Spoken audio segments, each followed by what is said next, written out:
नमस्कार, मी मयुरेश कोंडूर. माझा विशेषमध्ये तुम्हा सगळ्यांचं स्वागत. महाराष्ट्राच्या विधानसभेत आज जे घडलं ते याच्या पूर्वी कधी घडलं नव्हतं असं काही नाही. ते 44व्यांदा घडलेलं आहे. 45व्यांदा. यापूर्वी 44 वेळा आणि आजची वेळ 45व्यांदी होती की आमदारांचं निलंबन झालं. 19 आमदारांचं निलंबन झालं. ज्या प्रकारची वागणूक त्यांनी अर्थसंकल्प सादर करताना केली होती त्याबद्दल. पण त्याच्या मागचं गणित फार इंटरेस्टिंग आहे. नेमकं 19 आमदारांचंच निलंबन का झालं आणि चर्चा अशी आहे की कदाचित शिवसेना जो भाजपबरोबर सत्तेमध्ये भागीदार आहे तो कदाचित सरकारच्या विरोधात अर्थसंकल्पावर जर मतदान झालं असतं तर बाहेर गेलं असतं आणि सरकार अल्पमतात आलं असतं. अशी परिस्थिती राज्याच्या राजकारणात खरंच येणार होती का आणि म्हणून चाणाक्षपणे सरकारनं एक धूर्त राजकीय खेळी केली का आणि सरकार वाचवलं का की दुसरीकडे हा प्रश्न नैतिकतेविरुद्ध आहे आणि नैतिक विरुद्ध अनैतिक असा काही आहे का ज्या प्रकारे काँग्रेस आणि राष्ट्रवादी आणि त्यांच्यासोबत शिवसेना सुद्धा आता हे निलंबन मागे घ्या म्हणून बोलते आहे. एक नवं राजकीय समीकरण या घटनेच्या निमित्तानं राज्यात पाहायला मिळतं आहे का याबद्दल सगळ्या राज्यभरात चर्चा सुरू आहे आणि तीच आपल्याला माझा विशेषमध्ये सुद्धा करायची आहे. याबद्दल बोलण्यासाठी आपल्याबरोबर आहेत राज्याचे माजी मुख्यमंत्री आणि काँग्रेसचे नेते पृथ्वीराज चव्हाण आपल्याबरोबर आहेत. राष्ट्रवादी काँग्रेसचे नेते आमदार शशिकांत शिंदे आपल्याबरोबर आहेत. राज्याचे संसदीय कार्यमंत्री गिरीश बापट हे आपल्याबरोबर थोड्याच वेळात येत आहेत आणि त्याचबरोबर राजकीय विश्लेषक अभय देशपांडे सुद्धा आपल्याबरोबर आहेत. पृथ्वीराज चव्हाणांकडे अगोदर सगळ्यात जाऊयात. चव्हाण सर, आपली प्रतिक्रिया ऐकली ज्यावेळेस हे सगळ्या प्रकरणानंतर सभागृहातून आपण बाहेर आलात त्यावेळेस आपण स्पष्ट असं म्हणालात की हे सरकार वाचवण्यासाठी खेळी गेलेली ही खेळी आहे. जर अशी खेळी आहे तर खरोखरच सेना आपल्यासोबत सरकार विरोधात मतदान करणार होती का? असं काही सेना, काँग्रेस आणि राष्ट्रवादी ठरलं होतं का की सरकार विरोधात मतदान करेल? इतके आपण ठाम होता की ही एक राजकीय खेळ आहे म्हणून?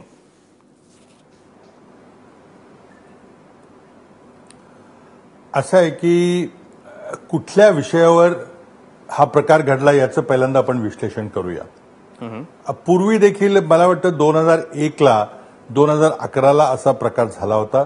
दोन्ही वेळेला आमचं सरकार होतं. एकदा जयंत पाटील अर्थमंत्री होते, एकदा अजित पवार अर्थमंत्री होते आणि वेगवेगळ्या कारणाकरता आत्ताचे सत्ताधारी आणि त्यावेळचे विरोधक यांनी बजेटच्या भाषणाला अडथळा निर्माण केला होता. बजेटचं भाषण काही होऊ दिलं नव्हतं. बरोबर. कित्येक वेळेला फलक लावले होते, काय काय केलं होतं.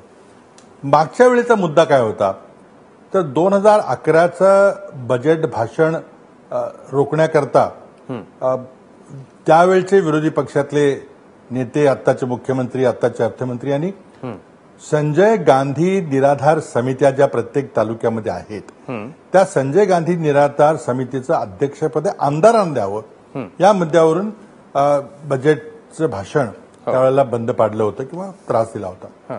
यावेळेला मुद्दा काय आहे तर यावेळेला सर्व देशामध्ये शेतकऱ्यांची कर्जमाफी केली पाहिजे हा मुद्दा आहे. हा मुद्दा आम्ही अगदी फडणवीस सरकार सत्तेत आल्यापासून नागपूरचं पहिलं अधिवेशन, हिवाळी अधिवेशन 2014चं, बरोबर, त्या अधिवेशनाच्या पहिल्या दिवसापासून आम्ही हा मुद्दा लावून धरलेला आहे की महाराष्ट्रामध्ये एक विशिष्ट परिस्थिती निर्माण झालेली आहे. सतत असा दुष्काळ पडतोय. शेतीमालाच्या किमती लोकांना मिळत नाहीत. आयात निर्यात धोरणामध्ये काही चुका झालेल्या आहेत आणि अनेक कारणामुळे शेतकरी आज अत्यंत अडचणीत आलेला आहे.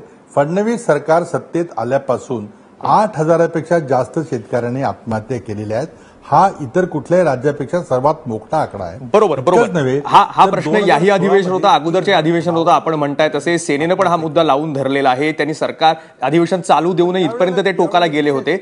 आता म्हणजे या मुद्द्यावर सेना विरोधात मतदान करणार होती का? आज जे घडलं त्यासाठी विचार. यावेळेला विशेष नाही, यावेळेला विशेष काय आहे की ही पार्श्वभूमी झाली. आता यावेळेला आम्ही दर अधिवेशनामध्ये ही मागणी मागतोय. शिवसेनेचे आमदार एक जनरली आमच्या सोबत आहेत. ते आम्हाला सहानुभूती शेतकऱ्यांच्या बरोबर आहेत. पण यावेळेला विशेष गोष्ट म्हणजे जेव्हा उत्तर प्रदेशच्या निवडणुकीमध्ये स्वतः पंतप्रधानांनी उत्तर प्रदेशच्या शेतकऱ्यांना कर्जमाफी करणार, अगदी पहिल्या मंत्रिमंडळाच्या बैठकीमध्ये कर्जमाफी करणार ही घोषणा केल्यानंतर मग मुख्यमंत्र्यांचा जो तात्विक विरोध होता की मी बिलकुल कर्जमाफी करणार नाही, कर्जमाफीने काही उपयोग होत नाही, शेतकऱ्याच्या आत्महत्या काही थांबत नाहीत, ही भूमिका होती. ती भूमिका बदलली आणि त्यानंतर मग सरकारने आम्ही शेतकऱ्याच्या कर्जमाफीला तत्वतः तयार आहोत अशी भूमिका घेतली.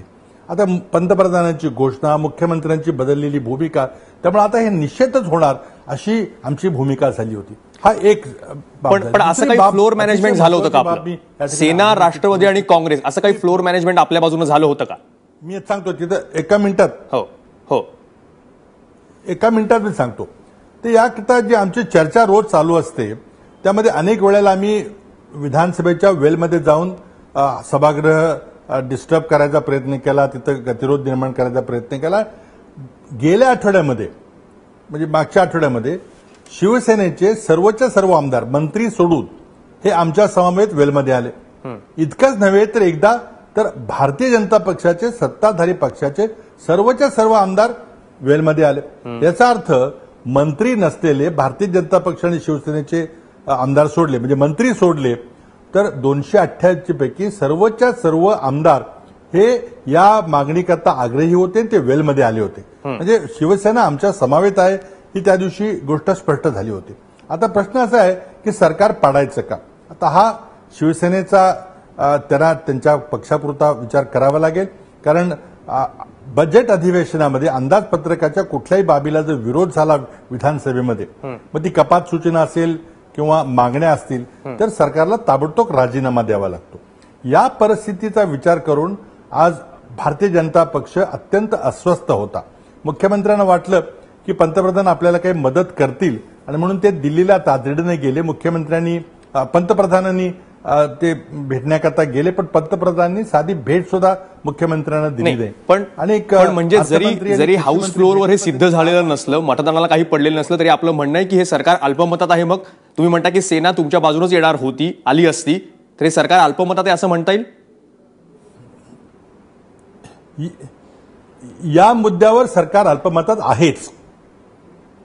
ठीक, चालेल. शशिकांत शिंदेकडे जाऊ. शशिकांत शिंदे, असं खरंच फ्लोर मॅनेजमेंट काही झाली होती का? हे सरकार पाडण्याचा पूर्ण डाव होता का? कारण जसं पृथ्वीराज चव्हाणांनी पण उल्लेख केला, मागच्या वेळेस अजित पवार अर्थमंत्री असताना सुद्धा अशा प्रकारची गोष्ट झाली होती. निलंबन ही काही नवी गोष्ट नाहीये. यापूर्वी पण 44 वेळा ती घडलेली आहे. आपल्या आघाडी सरकारच्या काळात ती सर्वाधिक 29 वेळा ती घडलेली आहे. मग आत्ताच एवढा आरडाओरडा का होतोय? ही सरकार पाडण्याचा पूर्ण डाव होता.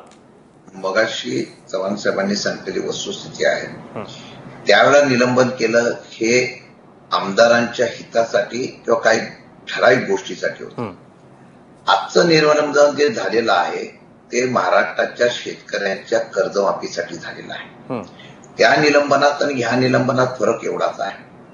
फ्लोर मॅनेजमेंट तुम्ही म्हणत असाल तर हे मगाशी सांगितल्याप्रमाणे राष्ट्रवादी काँग्रेस पक्ष आणि काँग्रेस पक्षाने या सरकारची स्थापना झाल्यापासून गेल्या 1.5-2 वर्षापासून या कर्जमाफीचा मुद्दा आम्ही लावून धरलेला आहे. सभागृह बंद पाडलेला आहे. त्यावेळेला शिवसेना आमच्याबरोबर नव्हती का? नव्हती.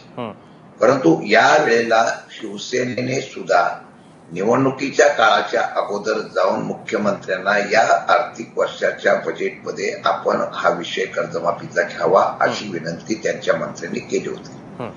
दुसरा मुद्दा तुम्ही मांडला, आम्ही ठरवलं होतं का? अजिबात नाही. पहिल्या दिवशी आंदोलन सुरू झालं सभागृहातलं, उत्तर प्रदेशच्या निवडणुकीला तुम्ही जे आश्वासन देता तर महाराष्ट्राच्या तमाम असलेल्या शेतकऱ्यांचं लक्ष या असलेल्या अधिवेशनामध्ये लागलं होतं. अर्थसंकल्पाच्या वेळेला निवडणुकीच्या अगोदर तुम्ही सुद्धा सभेमध्ये जाऊन वेळ पडल्यानंतर योग्य वेळी आम्ही कर्जमाफी करू अशा प्रकारचा सूतोवाच केल्यामुळे महाराष्ट्राच्या तमाम त्या ठिकाणी शेतकऱ्यांचं लक्ष अर्थसंकल्पावर होतं. पहिल्या दिवसापासून आम्ही या संदर्भामध्ये आग्रही भूमिका घेतली, आक्रमक भूमिका घेतली. तेव्हा शिवसेना फ्लोअरवर नव्हती. नंतर या असलेल्या भूमिकेला धार वाढत गेल्यानंतर शिवसेना त्यामध्ये सहभागी झाली. त्यांनी याला पाठिंबा दिला. त्यांचं काही ठिकाणी दुधा मनस्थिती होती. काल सुद्धा अर्थमंत्र्यांच्या भाषणाच्या वेळेला त्यांनी त्या ठिकाणी आमचं समाधान झालं असं सांगितलं गेलं. परंतु आमदारांमध्ये अस्वस्थता होती. शिवसेनेच्याच नव्हे भाजपच्या आमदारांमध्ये सुद्धा अस्वस्थता होती. भाजपच्या आमदारांनी ज्यावेळेला हे आंदोलन करायचं नाटक केलं त्यावेळेला त्यांना सूचना केली होती की तुम्ही हे आंदोलन करा. यामध्ये तुम्हाला एक मला विशेष सांगावं लागतं, आजपर्यंत आताच्या विधिमंडळामध्ये सत्तारूढ पक्षाच्या आमदारांनी कर्जमाफी किंवा इतर विषयासंदर्भामध्ये सरकारच्या विरोधात वेळ उचलणं ही भारतातली पहिली घटना असेल. एक. दुसरा विषय असा आहे, त्यांनी जो मुद्दा मांडला मग त्यांनी त्या ठिकाणी लोकांना अपेक्षा झाल्या की भाजपचे आमदार उतरले, शिवसेनेचे आमदार उतरले, आता अर्थसंकल्पामध्ये कर्जमाफी केली जाईल. आमची फ्लोअर मॅनेजमेंट नव्हती. परंतु हा मुद्दा महाराष्ट्राच्या शेतकऱ्यांच्या हिताचा लक्षात घेऊन सरकार पाडण्याची सुद्धा आमची मानसिकता किंवा आमची भूमिका नव्हती. हे राजकारण शेतकऱ्यांच्या कर्जासाठी सरकार पाडण्यासाठी केले का? अजिबात नाही. सरकारने चांगला निर्णय घेतला. आम्ही सभागृहात सांगितलं, सभागृहाच्या बाहेर सांगितलं. सरकारने जर चांगला निर्णय घेतला शेतकऱ्यांचा तर आम्ही त्याचा अभिनंदनाचा ठराव करू. ही वस्तुस्थिती आहे. सरकार एकच मिनिट सांगतो. सरकार यावेळेला निश्चितपणाने घाबरलं होतं.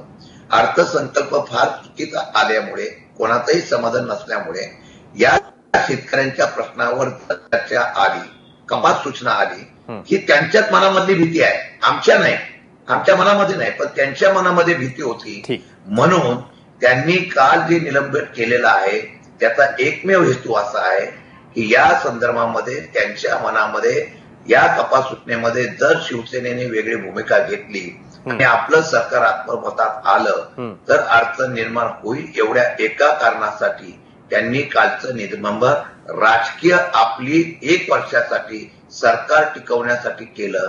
जर तुम्हाला लोकप्रियतेतून मिळालं होतं, लोकांचा मागे देशात राज्यामध्ये तुम्ही निवडणुका जिंकल्या होत्या, मग आपण त्या संदर्भामध्ये प्रामाणिकपणाने या बाबतीमध्ये नक्की सरकार कशाला घाबरलं होतं, भाजपची भीती काय होती, थोड्याच वेळात गिरीश बापट येतील आपल्याकडे, त्यांच्याशी बोलूयात. पण अभय देशपांडे, एकंदरीत काँग्रेस आणि राष्ट्रवादी जरी उघडपणे बोलू असेल तर ते देवर शुअर की नक्की शिवसेना त्यांच्या बाजूने मतदान करेल.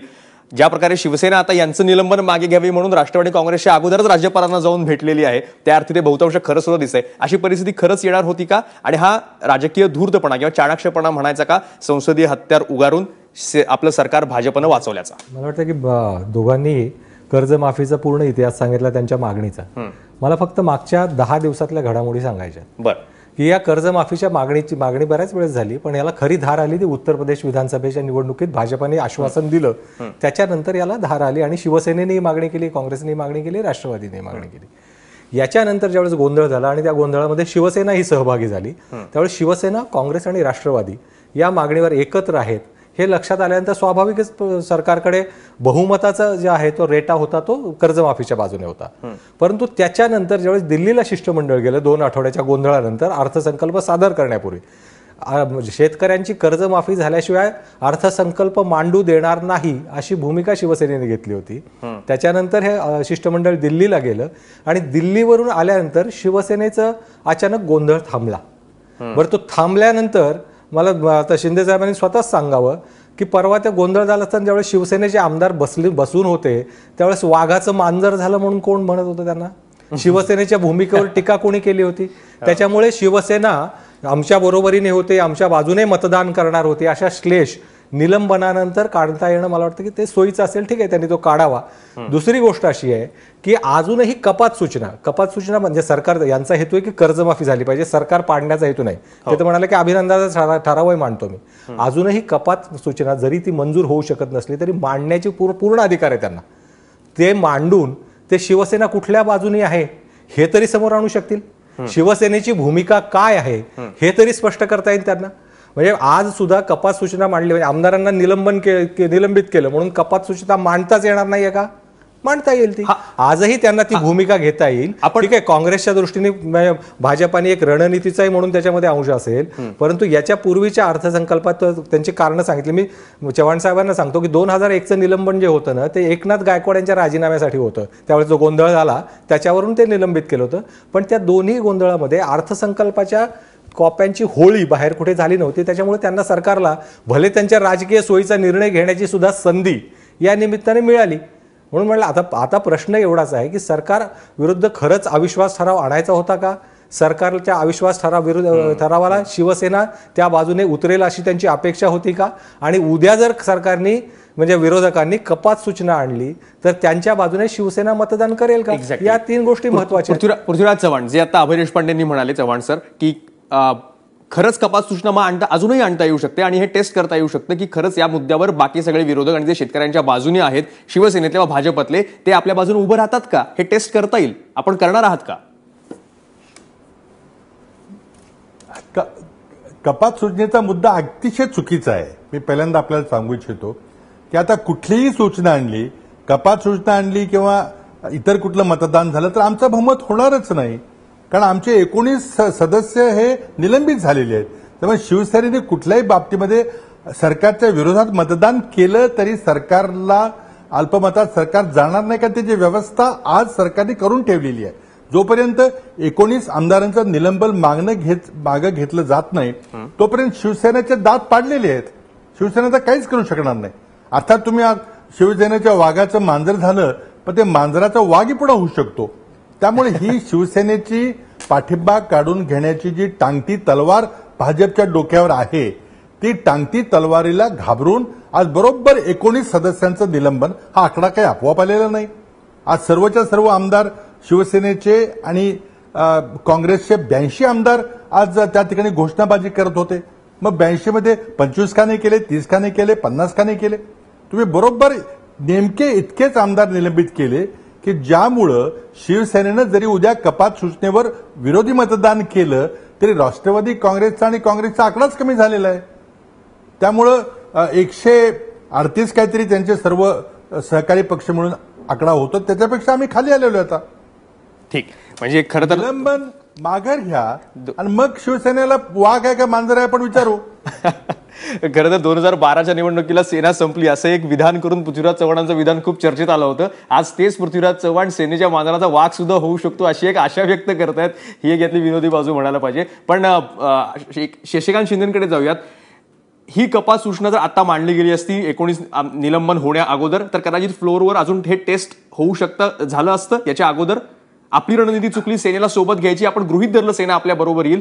जर खरंच सरकारला या मुद्द्यावर, कर्जमाफीच्या मुद्द्यावर गुडघे टेकवायला लावायचे होते तर वेगळ्या मॅनेजमेंटची गरज होती का? आणि सरकारला हे अगोदर कळलं असं होऊ शकतं आणि त्यांनी वेळीच हे थांबवलं संसदीय हत्यार वापरून, असं वाटत नाही आपल्याला? आपल्याला या चर्चेद्वारे मी परत एकदा स्पष्ट करतो की कुठल्याही परिस्थितीमध्ये सरकार पाडणं किंवा सरकारच्या विरोधात भूमिका घेणं किंवा अशा प्रकारची रणनीती राजकीय धावपेत आम्ही अजिबात टाकले नाही. आमचा उद्देश एवढाच होता, शेतकऱ्यांच्या कर्जाच्या संदर्भामध्ये माफी मिळावी एवढा एकच उद्देश होता. त्यामध्ये कुठल्याही प्रकारची रणनीती नव्हती. एक, ज्यावेळेला या ठिकाणी निलंबन करण्यात आलं त्यांच्या मनात काय भीती आहे ही भाजपच्या सरकारच्या ते त्यांना माहिती, तर आमच्या मनामध्ये अजिबात नव्हती. शेतकऱ्यांच्या राजकारणामधून आम्हाला कुठेतरी सरकार पाडण्याचे पाप करायचं होतं का? अजिबात नव्हतं. आमचा मुद्दा एवढाच होता की कर्जमाफी द्या. त्याला शिवसेनेने साथ दिली.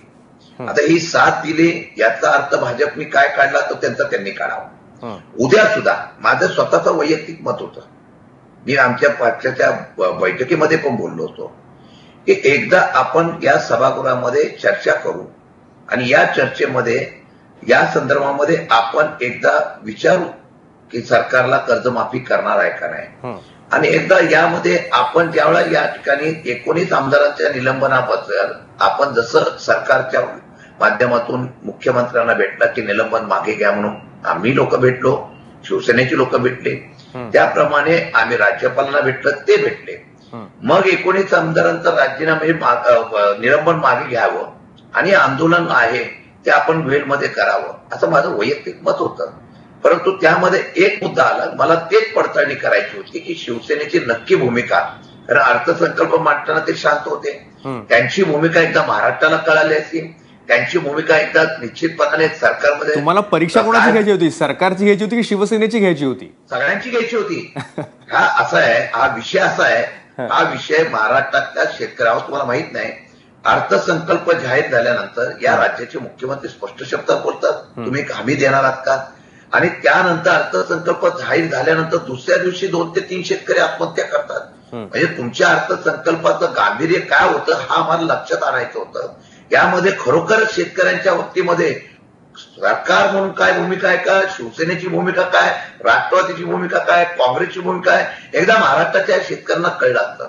म्हणून अर्थसंकल्पाच्या वेळेला ते जेव्हा शांत होते तेव्हा माझं म्हणणं तेच होतं की आता त्यांचं टेस्ट करूया, सगळ्यांची टेस्ट करूया. आणि मला माहिती आहे भाजपच्या सरकारने जे गेले होते दिल्लीमध्ये हात परत आले त्यांना कुठल्याही प्रकारची खात्री दिली नाही. मी काल परवा स्टेटमेंट वाचल्या पेपरामध्ये, त्यामध्ये सरळ सांगितलं की राज्याने स्वतःचा निर्णय घ्यावा. हे ज्यावेळेला निर्णय होतो त्यावेळेला भाजपचा जे आहे ती बॉडी लँग्वेज आम्हाला कळून आली होती. ठीक आहे, मग या शेतकऱ्यांच्या आपल्याबरोबर शिंदे साहेब, आपल्याबरोबर गिरीश बापटही आता आलेले आहेत. बापट साहेब, स्वागत आहे तुमचं या चर्चेमध्ये. उशिरा आलात. सूर सगळ्यांचा एकच आहे, काँग्रेस असेल, राष्ट्रवादी असेल, की कर्जमाफीच्या मुद्द्यावर भाजप सरकारची प्रतिकूल भूमिका आहे, त्यांना ती कर्जमाफी द्यायची नाहीये आणि त्याच्यामुळं सेनेसोबत भाजपचेही काही मंत्री सरकारच्या एका प्रकारे विरोधात आहेत.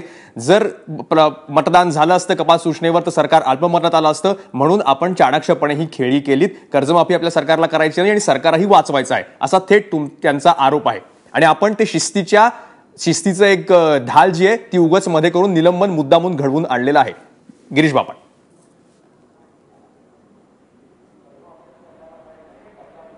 मला एक स्पष्टपणे सांगितलं पाहिजे की सरकार स्थिर अस्थिर ह्या विषयावर निलंबन केलेलं नाही. सभागृहातली शिस्त मोडल्यामुळे अंदाजपत्रक बाहेर जाळणं, बॅनर फडकवणं, भजनाचे टाळ वाजवणं, मंत्र्याच्या पुढे जाणं हे कुठल्या नियमात बसतंय? गेल्या अनेक वर्षात ह्याच्याकरता तर तुम्ही आमचं पण निलंबन केलं आणि कारण नसताना केलं. आमचं ह्या वेळेला बजेटच्या संदर्भातलं कर्जमाफी तर आहे, पण कर्जमुक्ती हा केंद्रबिंदू आहे. त्याच्याकरता राज्य सरकार, केंद्र सरकार सेनेला बरोबर घेऊन ह्याचा आराखडा कसा करावा, हा निधी कसा द्यावा, शेतकरी हा केंद्रबिंदू धरून त्याच्या जीवनात परिवर्तन होण्याकरता 15 वर्षात ह्यांना काही करता आलं नाही, त्याला आपल्या पायावर कसं उभं करावं, या साऱ्या विचारातनं आमची कृती चाललेली आहे. हे सरकार स्थिर आहे, ते स्थिर राहणार आहे. काँग्रेस राष्ट्रवादीच्या असल्या वागण्याने सरकारला अस्थिरता नाही, पण सेनेची मनापासून भूमिका शेतकऱ्यांना कर्जमुक्त करण्याची आहे आणि कर्जमाफी मागे करून पाहिली, पण त्याच्यातनं शेतकरी सुटला नाही आणि म्हणून माफी नाही तर मुक्ती. आणि त्याच्याकरता केंद्र सरकार, राज्य सरकार 29,000 कोटी रुपये गेल्या वेळच्या बजेटमध्ये केवळ शेतकरी हा केंद्रबिंदू धरून खर्च करणार. ठीक आहे बापट साहेब, पण मग त्यावरची कपात सूचना येऊन त्यावरचं मतदान सभागृहामध्ये व्हावं अशी भूमिका सरकारनं का घेतली नाही? आणि याच्या पूर्वी सुद्धा अशा प्रकारचे जे टाळ वाजवणं, बॅनर आणणं यापूर्वी सुद्धा झालेलं आहे. मी आपल्याला नम्रपणे सांगतो की सरकार मतदानाला घाबरत नाही. युतीचं सरकार आहे, सेनेची आग्रही भूमिका आहे, ती आम्हाला माहिती आहे. त्यांच्या सांगण्याप्रमाणे आम्ही देखील यांना मदत करणार आहोत.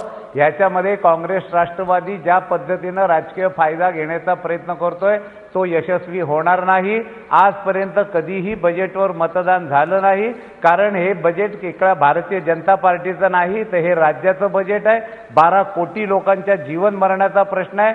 त्याचा सिरियसनेस आम्हाला कळतो, सेनेलाही कळतो. ह्याच्यात काँग्रेस राष्ट्रवादीला जे राजकारण आणत आहे त्याला हे सरकार बळी पडणार. भाजपला भीती होती की जर मतदान झालं तर सेना सरकार विरोधात मतदान करेल. शेतकऱ्यांच्या जीवनात परिवर्तन करण्याकरताच आम्ही करणार. सरकार विरोधात सेना सरकारमध्ये आहे हो, आणि हे सेनेला माहिती आहे. आणि सेना आणि आम्ही रोज चर्चा करतो.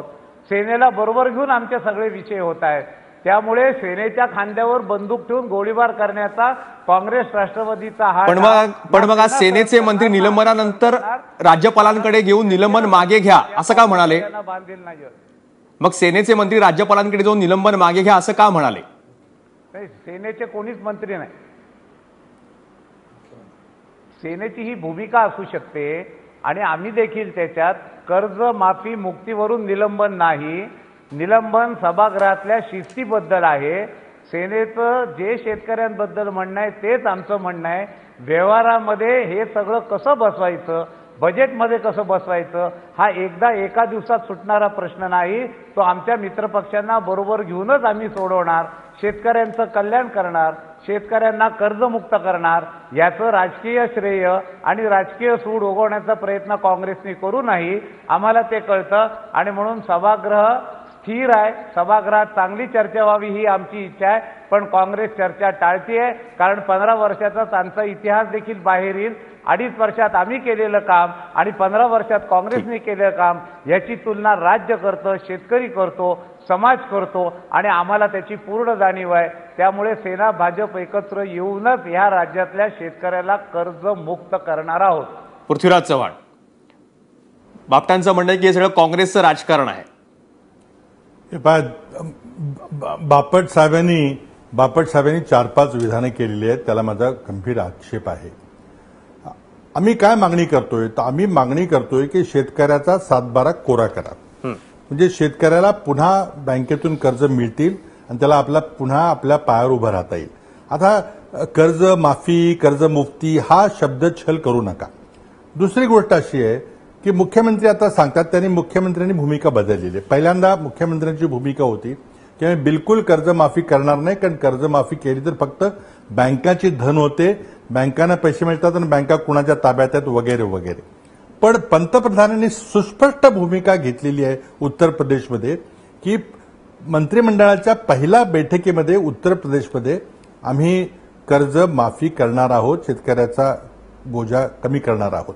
आता पंतप्रधान खोटं बोलले का, पंतप्रधानांनी जी घोषणा केली तर आणखीन एक जुमला होता का, हे काही दिवसात स्पष्ट होईल. पण मुख्यमंत्री काय म्हणतात, आम्ही योग्य वेळी हे करू. म्हणजे योग्य वेळी 2019च्या किंवा ज्या वेळेला निवडणुका होतील त्या जाहीरनाम्यामध्ये तुम्ही सांगणार का की पुढच्या सरकारच्या पहिल्या मंत्रिमंडळाच्या बैठकीमध्ये आणि कर्जमुक्ती करू. म्हणजे तुम्हाला कर्जमुक्ती, कर्जमाफी हा फक्त निवडणुकीकरता खेळ खेळायचा आहे, शेतकऱ्याच्या करता तुमचं काही घेणं देणं नाहीये.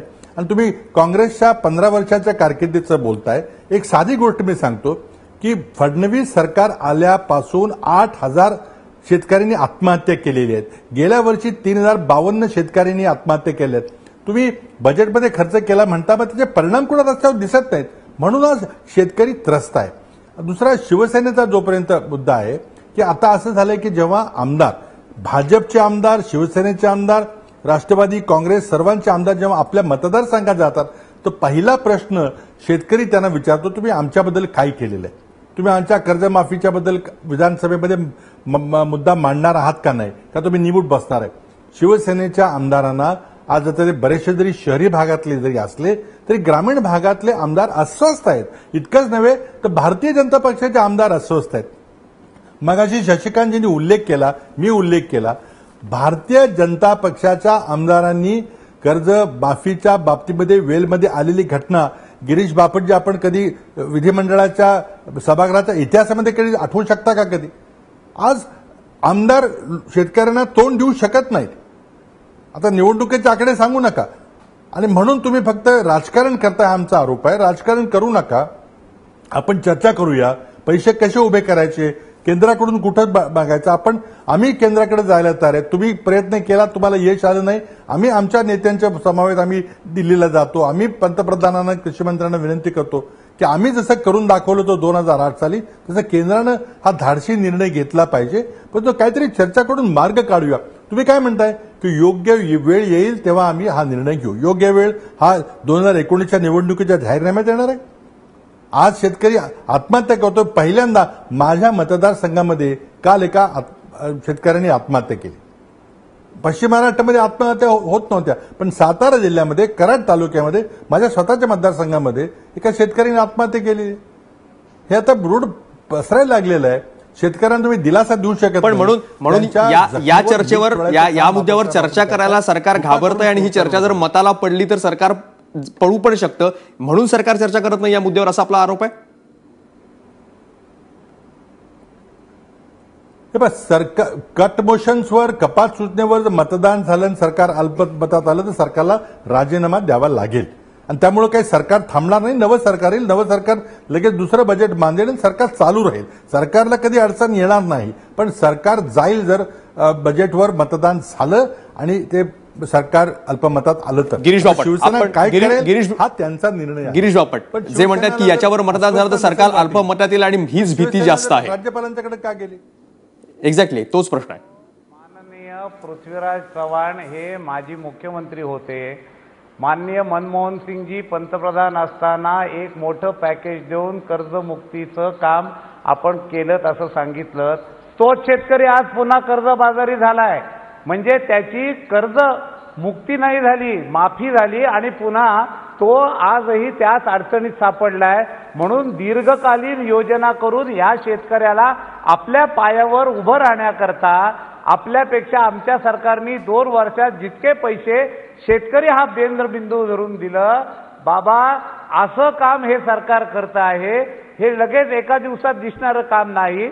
आणि आम्ही चर्चेला तयार आहोत, पण आपण सभागृहात चर्चाच करत नाही. आपण घोषणा देताय, वेलमध्ये येताय, संसदीय परंपरेला काळीमा लावणार आपण आम्ही तर चर्चेची मागणी करतो, तेव्हा चर्चा नको असं आपण सांगताय आणि घोषणा देताय.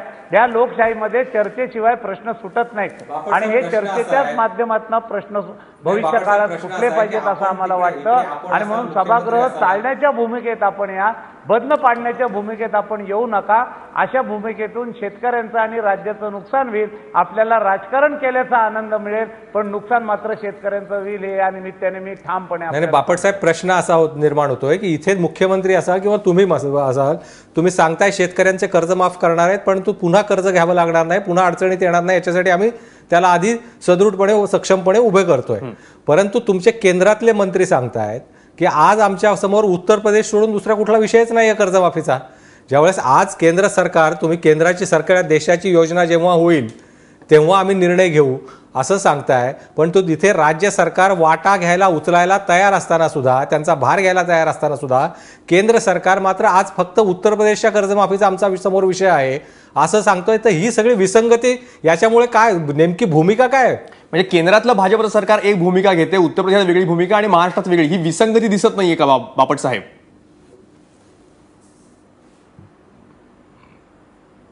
अभय, याच्यात असं आहे की आपल्याला देखील माहिती आहे की जेव्हा केंद्राची मदत यायची असते तेव्हा केंद्रातली एक टीम येते, ती अभ्यास करते, एक अंदाज काढते आणि केंद्र आणि राज्य सरकार ठरवूनच ह्याच्या आधीच्या काळामध्ये ह्या शेतकऱ्यांना मदत करण्याच्या संदर्भातले प्रस्ताव आले. माननीय मुख्यमंत्र्यांनी वारंवार सांगितलंय की हे सरकार अशाच पद्धतीनं काम करणार आहे, पण एक दिवस उठायचं आणि कर्जमाफी करा नाहीतर राजीनामा द्या, चर्चा करणार नाही, घोषणा करा. लोकशाहीमध्ये हे अभिप्रेत नाही. बजेटच्या सगळ्या व्यवस्थेमध्ये असं अभिप्रेत नसतं. राज्य सरकार हे कायम शेतकऱ्यांना ह्याही अंदाजपत्रक आणि अंदाजपत्रकातल्या इतर कामांच्या माध्यमातून शेतकऱ्यांना मदतच करू इच्छिते, पण ही मदत करताना दीर्घकालीन योजना त्या शेतकऱ्याला 2008च्या अनुभवानंतर काय झालं, 2008ला पॅकेज केलं विदर्भामध्ये, तेव्हा आज विदर्भातला शेतकरी पुन्हा स्वतःच्या पायावर उभा राहिला का? नाही राहिला. आणि म्हणून शेती. बापटसाहेब, शशिकांत शिंदेंना आपल्याला काही प्रश्न विचारायचा आहे. बापटसाहेब, शशिकांत शिंदेंना आपल्याला काही प्रश्न विचारायचे. शशिकांत शिंदे, माझे दोन प्रश्न असे आहेत. बापटसाहेब आत्ता म्हणाले की जर योजना राबवायची असेल तर केंद्राची टीम येते.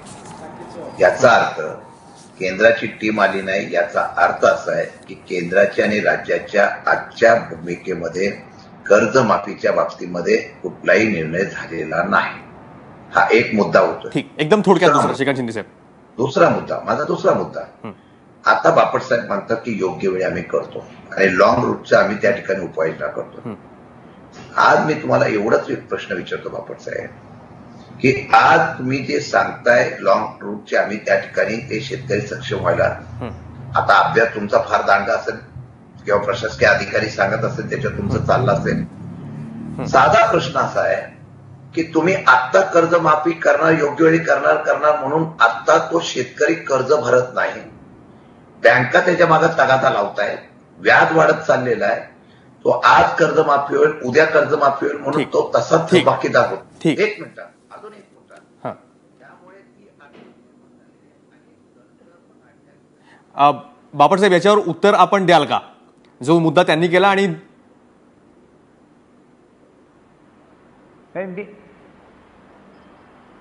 नाही, याच्यात मयुरेश असा आहे की मी पुन्हा वारंवार ते सांगतो आहे की कर्जमुक्ती आणि कर्जमाफी ह्याच्यात अंतर आहे. आम्हाला शेतकऱ्यांना कर्जमुक्त करायचंय. कर्जमाफीचे प्रयोग काँग्रेसच्या राजवटीपासून फसले.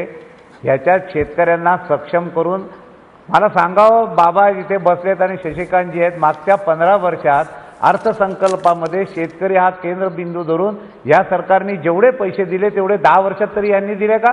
यांनी हजारो कोटी रुपयाचे सिंचन घोटाळे केले. हे शेतकऱ्यांचं प्रेम आम्हाला सांगतात. आणि आज या राज्यामध्ये धान्याचं उत्पादन वाढलं, ते सरकारच्या प्रयत्नांनी वाढलं. म्हणून मी पुन्हा सांगतो की शेतकऱ्यांबद्दल पूर्ण सहानुभूती आहे. शेतकरी हा केंद्रबिंदू आहे. त्याला कर्जमाफी नाही तर त्याला आपण एक अशी अपेक्षा ठेवूया की खरोखर आपल्या अर्थसंकल्प शेतकऱ्यांना समर्पित केला, म्हणजे प्राधान्य आहे त्याच्यात आमचं. आणि हे प्राधान्य असताना केवळ राजकारण करायचं. आता काय झाले, सगळ्या बाजूने यांची कोंडी झाली. यांचं जनता ऐकायला तयार नाही, यांचं शेतकरी ऐकायला तयार नाही. शासनाच्या योजनेतनं शेतकऱ्यांना खरंच दिसायला लागलं की आपल्या जीवनात परिवर्तन होतंय. यांना घाई झाली बापटसाहेब, एक शेवटचा प्रश्न आपण असं समजूयात की आपण निलंबनावर बोलायला सुरुवात केली, पण अर्थात निलंबनावर बोलवतो पण आपला विषय बहुतांश शेतकरी कर्जमाफीवर आला, त्यांच्या कर्जमुक्तीवर आला. आपण समजूयात की सगळे राजकीय पक्ष त्या एका मुद्द्यावर ठाम आहेत आणि सरकार सुद्धा याच्याबद्दल प्रामाणिक आहे. मग एक छोटासा प्रश्न की यापूर्वी सुद्धा अशा प्रकारची निलंबनं झालेली आहेत आणि लगेच ती पुढच्या काही काळामध्ये, आठवड्याभरामध्ये, काही दिवसांमध्येच परत मागे घेण्यात आलेली आहेत. जर खरंच सरकारला याच्यावर चर्चा हवी असेल, या मुद्द्यावर व्यवस्थित प्रामाणिक, तर हे निलंबन सरकार लगेच मागे घेईल का 19 आमदारांचं 2 अधिवेशनांपर्यंत न लांबवता? निलंबन आणि चर्चा हे वेगळे मुद्दे आहेत. चर्चा करा हे सांगत असताना देखील चर्चा टाळून विधानसभेमध्ये संसदीय परंपरेला अशोभनीय बाबांसारखे तिथे व्यक्तिमत्व असताना एकदम थोडक्यात, जर ते चर्चेला तयार झाले, जर प्रामाणिक चर्चेला तयार झाले, तर हे निलंबन मागे घेईल का सरकार? आपण प्रस्ताव मांडाल का? तर आम्ही आमची निलंबन मागे का पुढे हा प्रश्न नाही. प्रश्न असा आहे की शेतकऱ्यांच्या संदर्भात आम्ही काय करायला तयार आहोत हे चर्चेच्याच माध्यमातून सुटेल, घोषणांच्यातनं सुटणार नाही, सभागृहात गोंधळ घालून सुटणार नाही आणि सरकारची त्याला तयारी आहे. त्यांनी चर्चेला तयारी दाखवली तर आपण आज देखील शेतकऱ्यांना कर्जमुक्त करण्याच्या संदर्भात त्यांच्या तयारीचा प्रश्न काय? सरकारला संसदीय प्रथा मोडल्यामुळे यांनी तर याच्या आधी खूप भयानक केलं होतं, राजकीय केलं होतं. आम्ही राजकीय केलं परत एकदम थोडक्यात विचारतो, हो किंवा नाही, जर चर्चेला त्यांनी तयारी दाखवली शांतपणे व्यवस्थित, तर सरकार निलंबन मागे घेईल का? हो की नाही?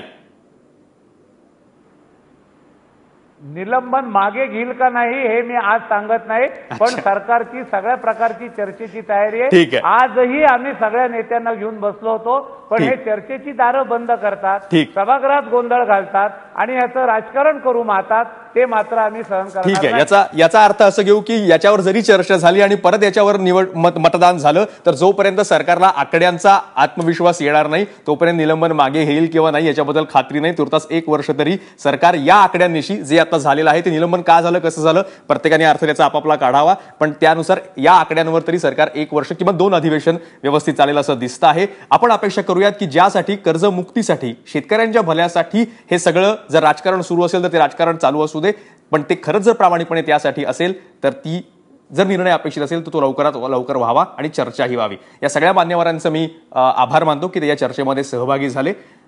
आपण पाहत रहा एबीपी माझा.